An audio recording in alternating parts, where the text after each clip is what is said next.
Well, if you watched the last video, we turned a document which was white in color into a document that looked kind of old and faded and very much aged, and this is what we came up with. Now, this is fine, and you could even print it off and make it look like it was really old paper. But what I'm in the process of doing is I'm working on a collage, and so I want to put some effects into these to make them look like they're really paper on the cover of the book that these are going to go onto. So here's some things that I have learned to do that I'll share with you, and we can make these sheets of paper look like they're floating in the air, or they're just real paper instead of just a picture of a piece of paper. Now, if you're going to make a collage of more than one, the first thing that we need to do is to, well, first of all, let me minimize this so that we have more room to work. First thing we want to do is go in and double click on our layer, and we want to double click on the stroke, and you'll notice this says 2 pixels up there, 2 pixels. It can be 2 or 3.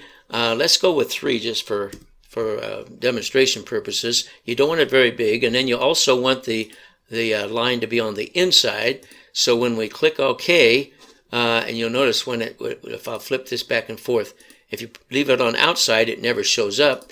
But if you click on inside, it's just running around the inside of the border. So click on OK, and now we have a piece that we can put into a collage, and the edges of it will show up. All right.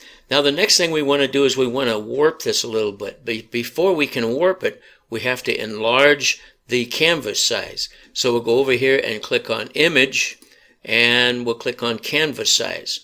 Now it's 8.5 by 11, but we're going to just type in some random numbers. We'll make it 20 inches wide and 20 inches high. That's more than what we need, but at least we have plenty to work with. All right, so there we have all of this extra space. Now then, we can move it around and change it and make it look the way we want it to, as if it were laying on a table, or if it were just floating through the air and falling to the ground or something like that. So we'll just go over here and we'll go to Edit and come down to Transform. And for this, I'm just going to go, I'm just going to go down to Warp.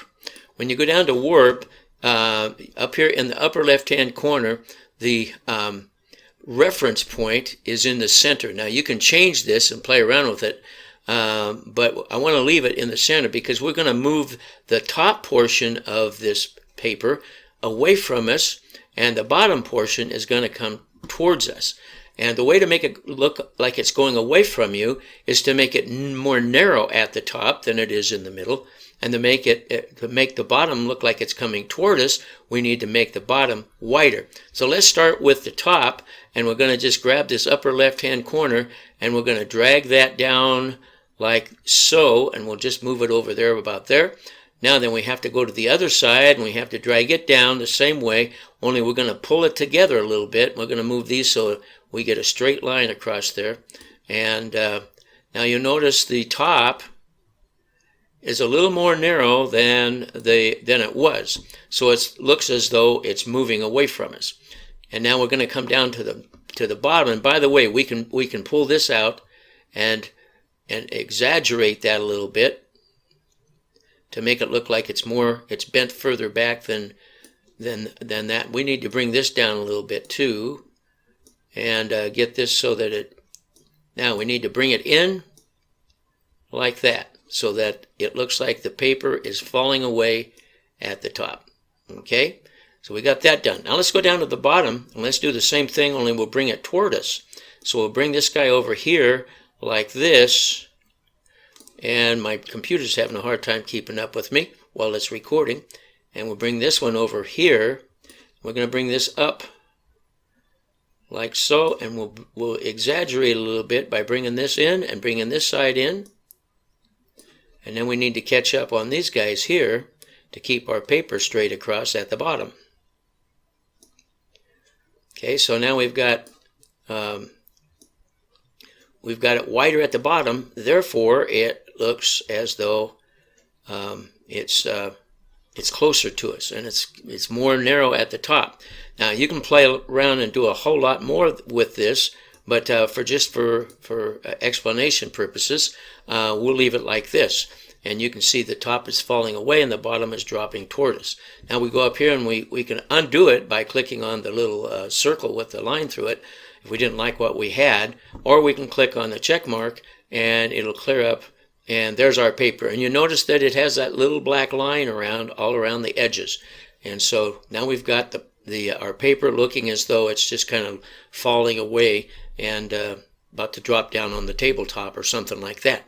Now, we could save it like that, and we could, first of all, we'd have to crop, and so we could go, let's see, we got everything we need. All I got to do is find my mouse here. There it is. Okay, we could go ahead and we could crop it. We could save it as a PNG file, PNG, and then the area around the outside would be transparent, so the paper would just be there. And so at this point then, we would save it. And this is what I would do if I was making a collage, because I would put this with something else and over it and something else under it.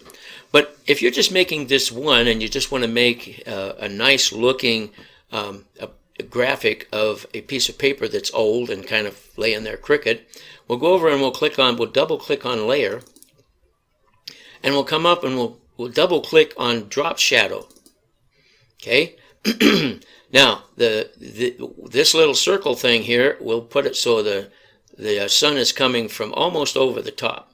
And so it's coming from the upper right, but it's near the top.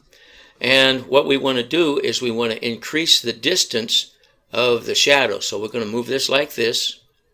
And you'll notice how the shadow is increasing underneath of our document. And we could leave it like that, but that's got pretty sharp edges. So what we want to do is we want to, just a second here, we want to make it fuzzy. There we go. So we bring the size out, make it fuzzy looking. And the spread we can change, and that's way too much, so we'll bring it back in a little bit, and we'll make the fuzziness more. Okay, well, maybe that's a little too much, so we'll bring it back. All right. So now we've got a piece of paper that has a shadow under it, so it definitely looks like it's floating in the air. And I almost got my crop right, except if I use the crop now, I'll cut off some of my shadow. So I'm going to hit Control D, and we're going to redraw our crop lines well outside of the shadow. Okay, we'll come down here and go like so. And now we'll go ahead and go click on Image and Crop. All right. So now we've got a piece of paper that's just kind of drifting and it's got a shadow under it. So we'll save that and see what it looks like. So we'll hit. I'm going to hit Control D to disable the lines there. We'll go File and Save As, and we want it to be a PNG file. And we're going to call this demo. Warp, W-A-R-P, and we'll save it. It's taken a while to save on my computer here. Alright, so we'll minimize this, and this is one from earlier, but we're going to go ahead and close. We'll minimize him, and we'll go to our scans, and there's our warp piece of paper. Now I've got the shadow a little heavy, so that's not really the best example. The one I made earlier, practicing, looked like that, and I don't know if it's a little better shadow or not. But you can by using the warp, you can make that piece of paper look like it's doing something else than staring you in the face. And of course, you always need to have that little black line around it to give it a little bit of character. So anyway. There you go. I hope this has been helpful, and I want to thank you for watching, and God bless you.